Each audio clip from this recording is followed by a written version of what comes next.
SCO इजलास का पाकिस्तान में होना, पाकिस्तान की मेज़बानी करना कितना सिग्निफिकेंट है, कितनी इंपॉर्टेंस है इसकी और पाकिस्तान इससे क्या हासिल कर सकता है? कि जो एससीओ इजलास का पाकिस्तान में मुनक्कद होना, पहली बात तो ये है कि पाकिस्तान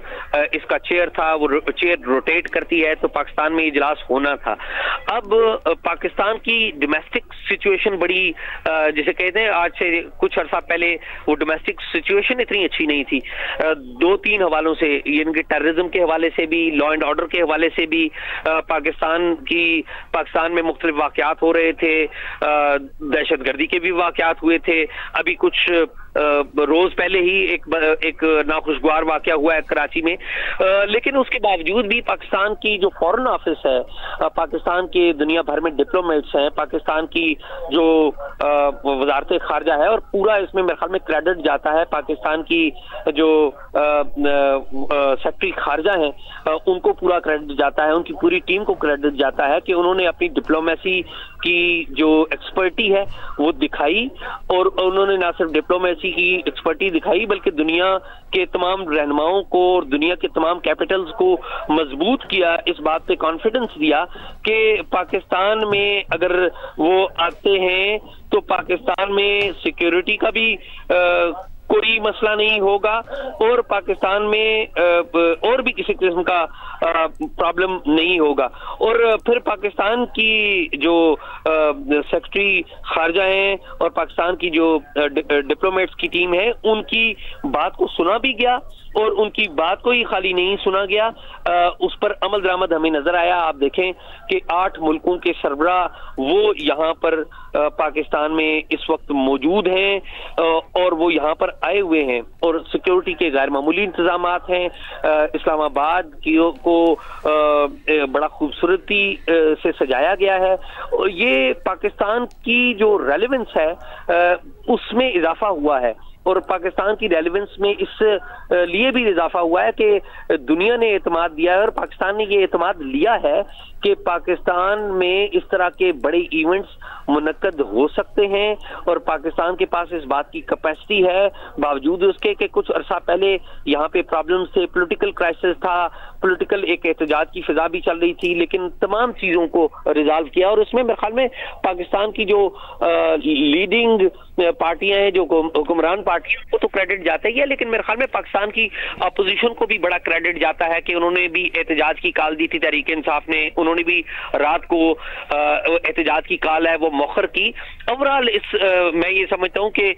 जो यहाँ पर हमारी बात हो रही है, यहाँ पर जो लोग बात कर रहे हैं, कल हिंदुस्तान के जो यहाँ पर आए थे, सहाफी आए थे, तो उनसे मेरी मुलाकात हुई, तो उन्होंने सबसे पहला मुझसे सवाल ये पूछा, उन्होंने कहा कि जी क्या खैबर पख्तूनख्वा के चीफ मिनिस्टर एहतजाज कर रहे हैं, इस्लामाबाद में आ रहे हैं? अब फ्रैंकली स्पीकिंग उन्होंने सवाल बड़ा जेन्युइन किया था, और मैं दिल में सोच रहा था कि ये पाकिस्तान के लिए कितनी एम्बेरसमेंट है कि इंटरनेशनल डेलीगेट्स आ रहे हैं और वो आके पूछ रहे हैं कि इस्लामाबाद में एहतजाज होगा। तो फिर रात को अच्छी खबर आई कि तहरीक इंसाफ ने वो जो एहतजाज की कॉल है वो वापस ले ली, और इसमें खैबर पख्तूनख्वा के जो चीफ मिनिस्टर अली अमीन गंडापुर और बैरिस्टर गौहर, इन सब को, और जिसने भी ये फैसला किया उनको भी क्रेडिट जाता है। तो ये पहला मौका हम देख रहे हैं कि जिसमें पाकिस्तान की जो हुक्मरान जमातें हैं वो भी, उनको भी कॉन्फिडेंस मिला है, पाकिस्तान की इज्जत में इजाफा हुआ है, और इसमें पाकिस्तान की फॉरेन ऑफिस, पाकिस्तान की वजारत इत्तलात, पाकिस्तान की वजारत दाखिला, इस्लामाबाद की जिली इंतजामिया, और जो लोग इस कॉन्फ्रेंस को कामयाब बनाने के लिए कोशिश में लगे हुए, उन सबको ये क्रेडिट जाता है। और ओवरऑल ये सारा क्रेडिट पाकिस्तान के अवाम को और पाकिस्तान की रियासत को जाता है कि जहां पर मायूसी के एक बादल छाए हुए थे, हर तरफ बुरी खबरें आ रही थी, उनमें पाकिस्तान की इकोनॉमी के हवाले से, पाकिस्तान की फॉरेन पॉलिसी के हवाले से इतने लीडर्स का यहाँ पर आ जाना, मेरे ख्याल में ओवरऑल पाकिस्तान का मैसेज बहुत अच्छा गया है। पाकिस्तान के अंदर ही अच्छा नहीं गया, पूरी दुनिया में ये मैसेज गया, और पूरी दुनिया को इस बात का कॉन्फिडेंस है और आया है और दिलाया गया है कि पाकिस्तान एक जिम्मेदार मुल्क है, एक बेहतरीन, जब ये एतमाद लेता है तो उस एतमाद को निभाता भी है। जी अच्छा एजाज, आप चूंकि इस मामले पर बड़ी गहरी नज़र रखे हुए हैं, ये बताइएगा कि एससीओ इजलास की एक ऐसे तरीके से और कामयाब मेज़बानी के बाद पाकिस्तान के लिए मजीद क्या एवेन्यूज़ खुल सकते हैं कि मजीद ऐसे फोरम्स का पोटेंशियल मेंबर बन सके, वो जैसे कि ब्रिक्स की भी बात की जाती है? जी, ब्रिक्स की मेंबरशिप के लिए आपको पता है कि पाकिस्तान ने उसके लिए बात आगे बढ़ा दी गई है और तो कोई ये की जा रही है कि फॉर्मली पाकिस्तान इसका मेंबर बहुत जल्द बन जाएगा।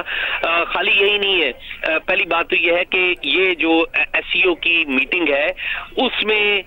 जो अंडरस्टैंडिंग अभी तक जो हुई है वो भी बड़ी अहम है और वो भी पाकिस्तान की जो ओवरऑल अहमियत है उसको बढ़ाती है। दो शख्सियात का यहाँ पर आना, ये पूरे जो इंटरनेशनल जो कैपिटल्स हैं, अमेरिका हो गया, बरतानिया हो गया, वहां पर वाशिंगटन में और लंदन में और पूरी दुनिया में पाकिस्तान की अहमियत उनसे बड़ी है। वो दो शख्सियात वो हैं, एक है चीन के प्राइम मिनिस्टर ली जियांग जो कि 11 साल बाद आए हैं पाकिस्तान में, और दूसरे हैं रूस के जो रूसी फेडरेशन के जो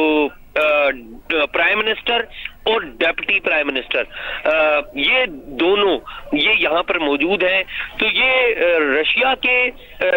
सरबराह हुकूमत और चीन के सरबराह हुकूमत वो उनका यहाँ पर होना, ये मेरे ख्याल में बहुत बड़ी डेवलपमेंट है और पूरे जो कैपिटल्स हैं पूरी दुनिया के, उनकी नजरें इस वक्त पाकिस्तान के ऊपर हैं, इस्लामाबाद के ऊपर हैं कि इस्लामाबाद में क्या हो रहा है। क्योंकि जब